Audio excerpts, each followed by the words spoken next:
Coming up in our newscast tonight. The two Koreas agreed to conduct a one-day joint site inspection of guard posts in the demilitarized zone next week. The teams will check for demolition of a number of GPs, including the ones that have been disarmed but preserved for historic significance. The nation's two biggest political parties finally make progress on the 2019 budget plan. After closed-door talks, the ruling Democratic Party and the main opposition Liberty Korea announced they reached a tentative deal. The proposal will be put up for a full-floor vote on Friday. Cold wave warnings are issued in various parts of the nation as the mercury dips to the lowest point so far this season. In addition to plunging readings, strong winds are expected to make the weather feel a lot colder than what the thermometer reads. News Center begins now.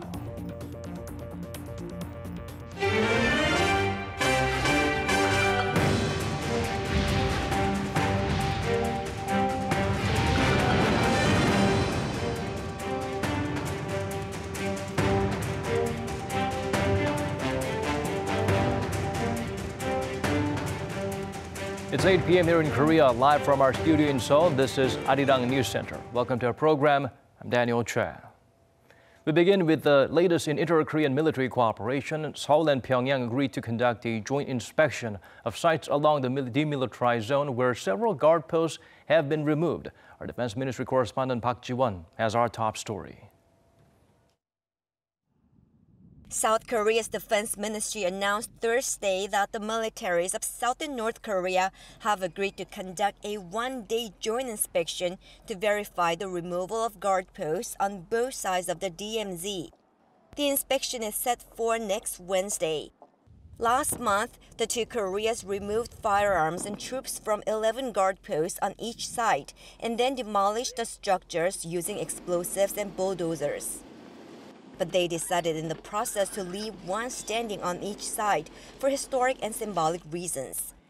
Those two are subject to the inspection to verify the removal of weapons. Seoul's Defense Ministry says both sides will send teams of 7 members to each of the guard posts, led by an active duty officer of colonel-level rank and including 2 photographers. The South Koreans will visit the North Korean guard post on Wednesday morning, and the North Koreans will visit the South Korean guard post in the afternoon. The ministry also says the two Koreas will build cross-border footpaths between the pairs of guard posts, which face each other, for the inspectors to use on the day. The new path will be used by active duty soldiers from both sides as they verify the complete demolition of these frontline guard posts. We hope the path takes us to a new era, to a DMZ that's no longer a symbol of division, confrontation, and conflict, but a zone of peace. The South Korean military will continue to maintain a firm defensive posture and to supporting the peace process militarily. The Defense Ministry said verification process shows the two Koreas' mutual trust, built on September's inter-Korean military agreement, in which they agreed to stop all hostile acts against each other. For security reasons, the Defense Ministry does not officially reveal the exact number of all guard posts in the DMZ, but it's believed that the South has about 60 and the North about 160. A military source says the ultimate goal of both Koreas is to remove all of them in the near future. Park Ji-won, Arirang News. Ever since President Moon Jae-in mentioned that all options are open for North Korean leader Kim Jong-un's visit to Seoul, there has been a lot of speculations on various details of that possibly historic visit. Even specific dates have been suggested by some sources, backed up by reservations at places he may visit. But according to our Lee Ji-won, the nation's government continues to deny such claims. There aren't yet sufficient signs to say when North Korean leader Kim Jong-un will visit Seoul. South Korea's Prime Minister Yoon Hak-yeon said this during his meeting with reporters on Wednesday. The Prime Minister added that a specific time was never fixed and that it was simply hoped that Kim's visit would happen within this year. Kim Jong-un agreed to visit Seoul at an early date at the invitation of President Moon Jae-in during their 3rd Inter-Korean Summit in Pyongyang back in September. Prime Minister Lee said that since all options are open, there will be plans A and B. In fact, a number of dates have been suggested by local media based on reservations made by the Blue House. Some South Korean media have been reporting that a Blue House official had requested that Seoul Tower, a famous tourist destination, not take any reservations on the 13th and 14th of December. When asked about this, officials from Seoul Tower simply said that a group tour has been reserved for the 14th and that the day's reservations are full. It also said that due to privacy issues, the name the reservation was made under cannot be revealed. And according to a hotel industry insider, reservations for suites at the Grand Walker Hill Seoul are unavailable on the 18th to 20th December. The hotel, located east of Seoul, is where the North Korean leader's younger sister Kim Jong-un stayed during her visit to South Korea in February for the Pyeongchang Winter Olympics. The hotel is also far from Seoul city center, making it a better location for the North Korean leader's stay. While the hotel official said that such reports on suite availability are not true, he also said that there were no special signs prior to Kim Jong-un's visit earlier this year. Many have put more weight on the latter date, as it is right after the anniversary of Kim Jong-un's father Kim Jong-il's death, giving Kim Jong-un less of a burden. But President Moon's senior press secretary Yoon Young-chan said Wednesday that reports on the Blue House offering for Kim Jong-un to visit from the 18th to 20th are not true, and that the North's decision will be important in arranging Kim's visit. 이지원, Arirang News. The UN General Assembly adopted 3 draft resolutions again calling for North Korea's denuclearization. This comes at a time when there's lack of visible efforts from the regime to abandon its nukes and a stall in talks between Pyongyang and Washington. Kan Young-woo has the full story. The United Nations General Assembly adopted 63 resolutions and 4 decisions on Wednesday local time in New York, including 3 resolutions that call for North Korea's denuclearization. One of the 3 resolutions, United Action with Renewed Determination Towards the Total Elimination of Nuclear Weapons, was approved by a vote of 162 in favor to 4 against with 23 abstentions. The 4 states that voted against the resolution were North Korea, China, Russia, and Syria.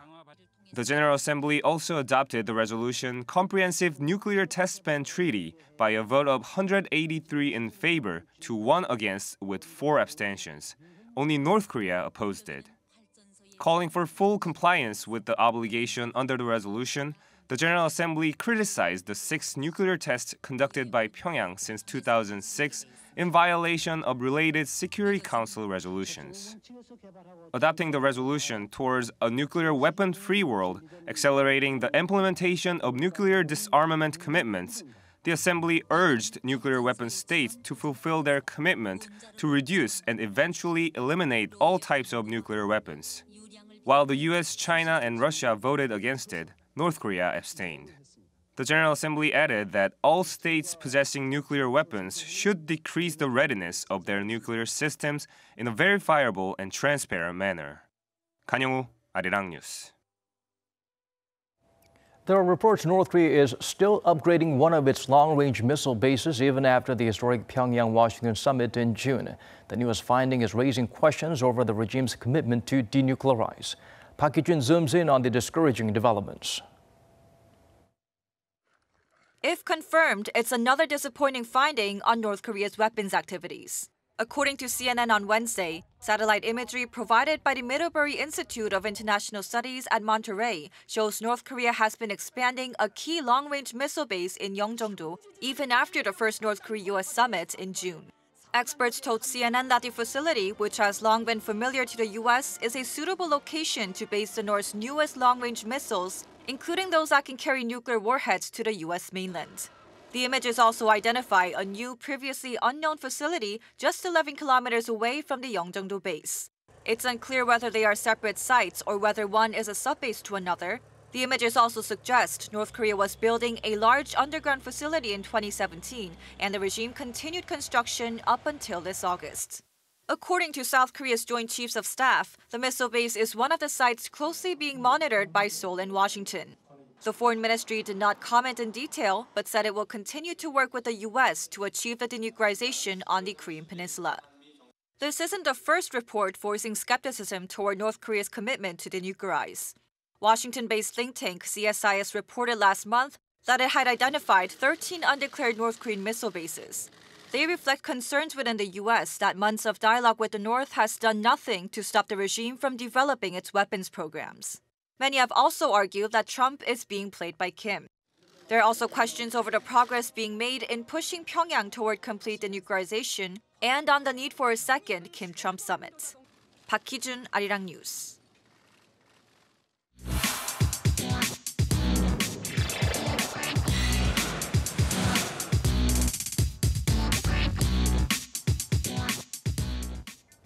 A team of South Korean government officials and experts returned from North Korea yesterday after completing their on-the-ground survey of the western Gyeonggi rail line.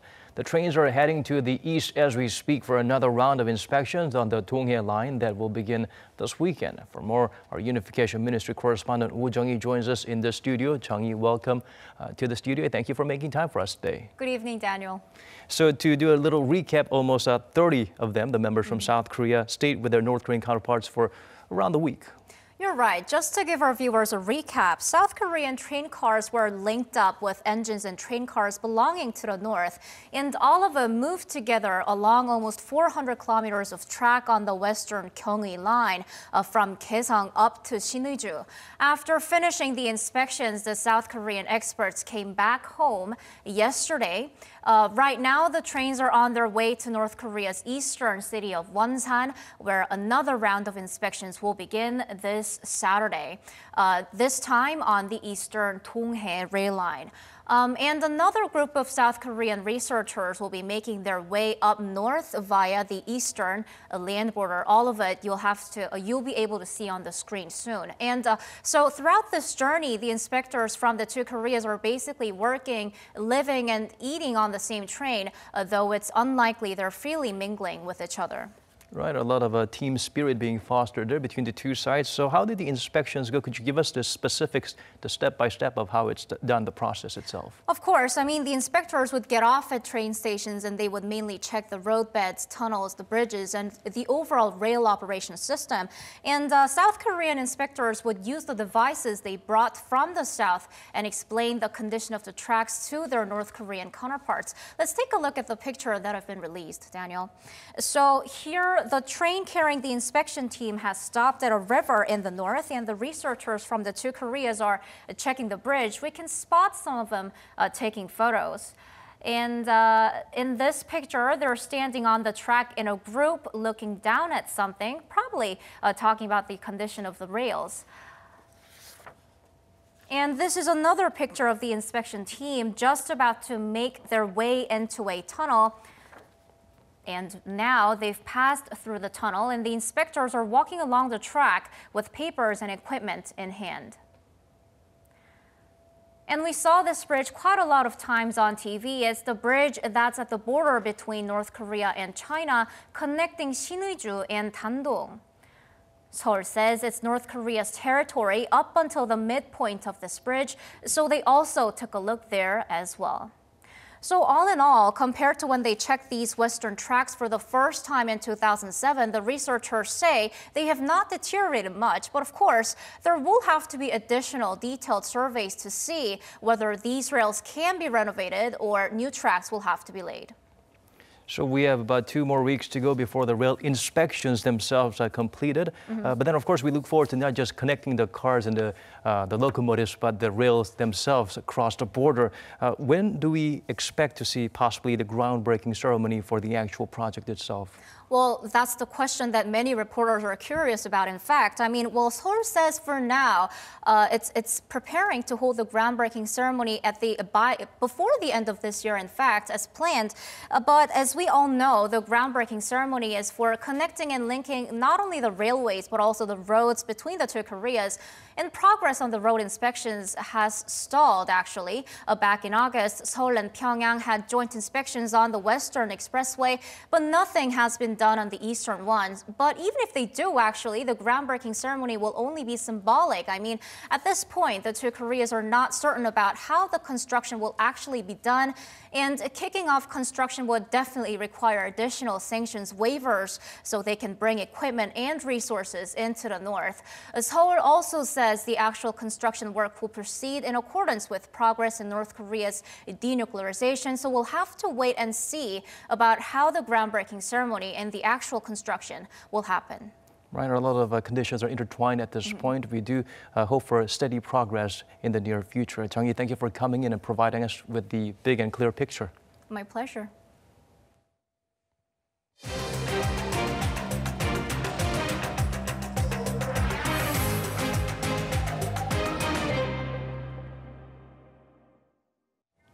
Finally, a breakthrough at the National Assembly. The country's two biggest parties have reached a tentative agreement on the 2019 budget plan. They will now be fine-tuning the details to have it ready for a vote tomorrow. Kim Min-ji gets us up to speed with the developments. A deal was finally struck on the 2019 budget plan on Thursday following days of grilling marathon talks. It comes 4 days after the legal deadline of December 2nd. However, the agreement was reached only between the ruling Democratic Party and the main opposition Liberty Korea Party. The 2019 budget will be voted on in a plenary session on December 7th. For starters, they've agreed to cut some parts of the roughly $420 billion budget the government was asking for. Those cuts are in key areas of contention. The government had been seeking for $980 million for inter-Korean projects and over $20 billion for job creation, which the opposition said was out of the question.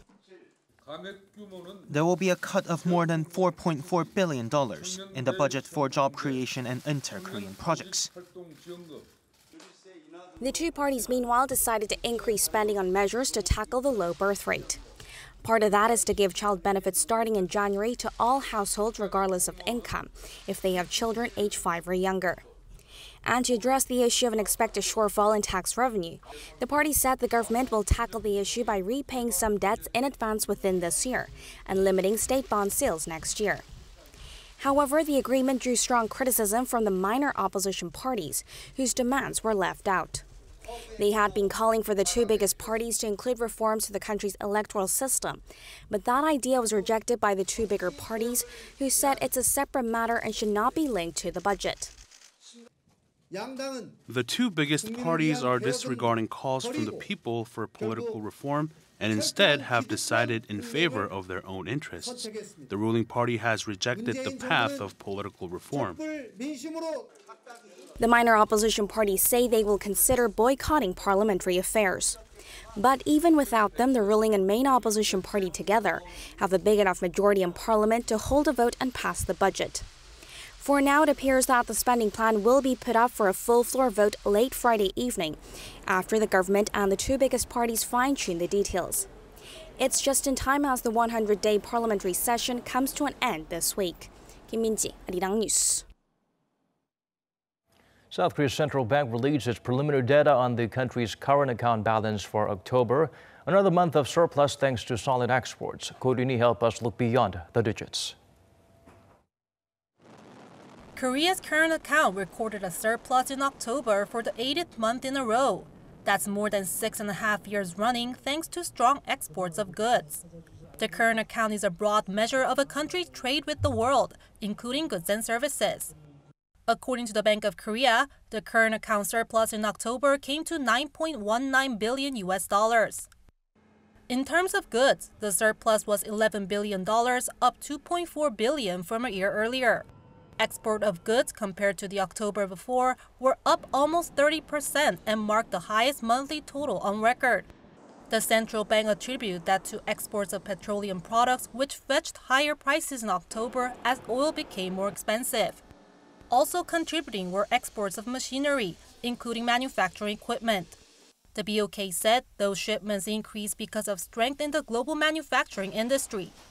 For instance, according to the Federal Reserve, manufacturing output in the U.S. rose in October for a 5th straight month. Semiconductors also played a part in the surplus, accounting for more than 20% of Korea's total exports. An expert says the trend is likely to continue, but at a slower pace. Unit prices of DRAM and NAND flash have started to fall, so it'll be hard to maintain such explosive growth. Overall exports will continue to increase, but the rate of increase will slow down.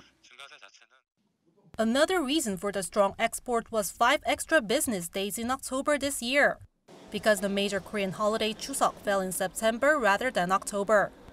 In the red, however, was the service account, with a deficit for the month of $2.22 billion.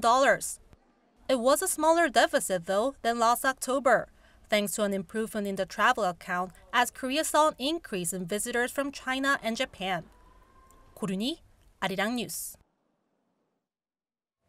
The South Korean court has sentenced a Syrian national to 3 years behind bars. He is charged with violation of Anti-Terrorism Act by trying to encourage people to join a terrorist group. For details, let's turn to our Cha Sang-mi.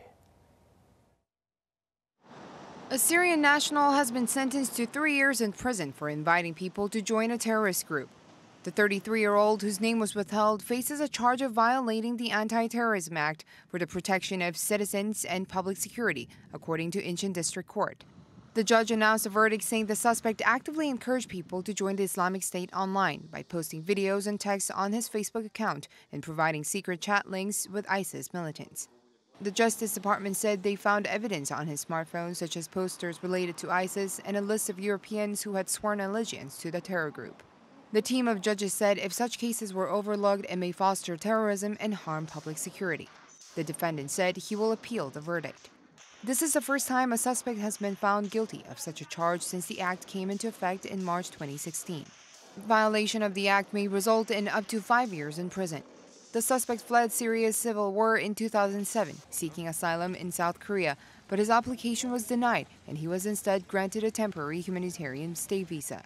He has been working at a junkyard in Pyeongtaek, Gyeonggi-do Province since and was arrested by the Incheon Metropolitan Police Agency International Crime Unit in July. Cha Sang-mi, Arirang News. Today, a special ceremony hosted by the Cultural Heritage Administration was held. It was to celebrate the reopening of Yongchumun of Gyeonbokgung Palace. Hong Yu takes us there. One of the 4 doors that lets people into Gyeongbokgung Palace, a royal palace built during the Joseon dynasty, has reopened to the public after being closed for 43 years. Yongchumun Gate, located on the western side of the palace, had been closed to the public since 1975. To protect government branches located near this gate, such as the Blue House, there was a special security force guarding Yongchumun Gate, making it hard to keep it open until now. But starting from Thursday, people can freely use this door to move in and out of the palace, and this passage is expected to make it easier for tourists and locals to visit nearby galleries, restaurants, and cafes.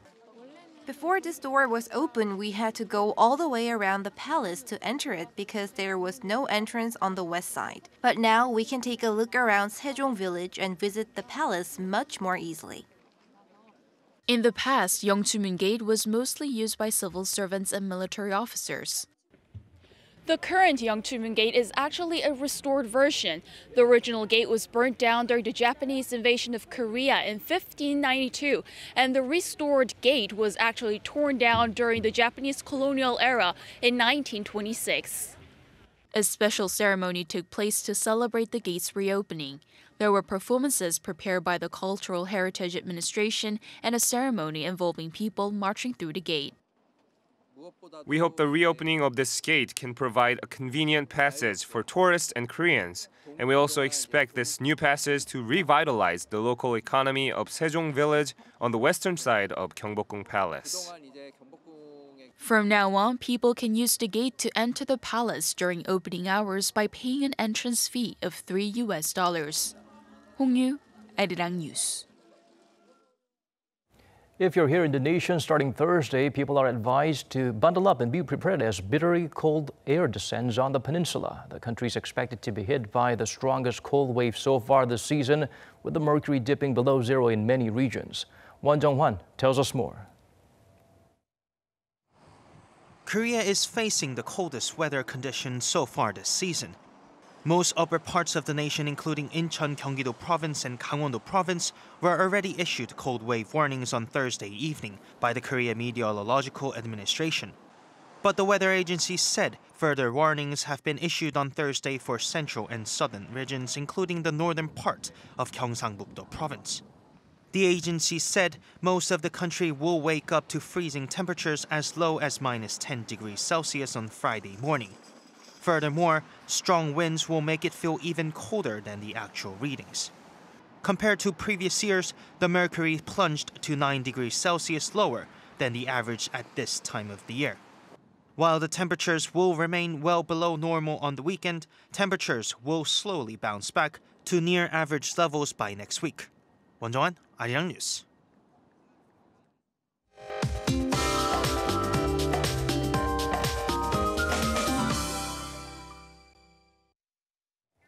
Time to turn to Michelle Bach at the Weather Center for the updates you need. Michelle, as we just heard, the coldest conditions of the season have hit the peninsula. That's right, Daniel. Now, an Arctic cold air blast is expected to pull down the mercury to near -10 degrees Celsius starting tomorrow, but it will feel much colder with the wind chill. Now, even during the day, readings in most parts of the nation will stay in the negative territory. Tokyo, however, sees temperature rising up to 16 degrees Celsius. And there's also some snow in the forecast, especially for Jeollabuk-do Province, where up to even 10 centimeters will even pile up. Now, taking a look at tomorrow's readings, Seoul will wake up to -9 degrees Celsius, and Daegu and Gyeongju both starting at -3 degrees.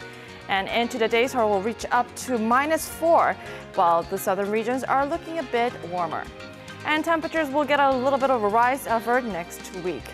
I'll leave you with the weather conditions around the world.